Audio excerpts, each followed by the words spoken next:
Ce se întâmplă? Unde sunt? Acolo sus. Unde? Mai sus. Ai lăsat garda jos? Ivo, ce faci? Îți te joc planul malefic?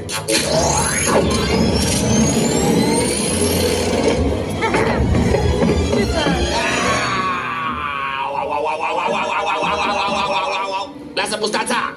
De acord. Vedem drumul la 3? 1, 2, 3.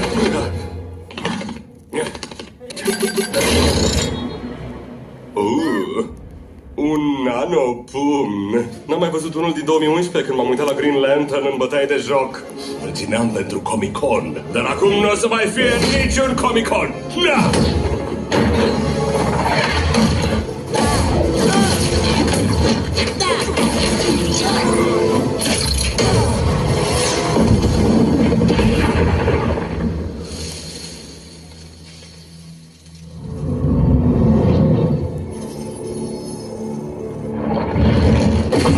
De ce ești singur? Unde-ți sunt prietenii? Au vrut să te oprească, nu-i așa? Dar tot ai venit, fiindcă furia ta te domină. Ce fel de erou își abandonează prietenii ca să se răzbune și își abandonează familia?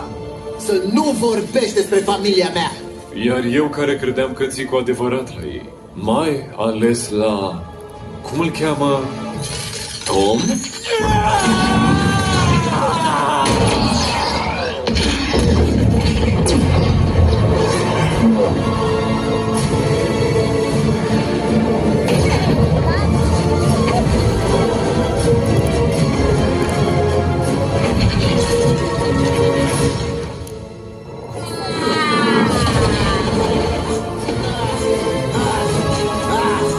Haide!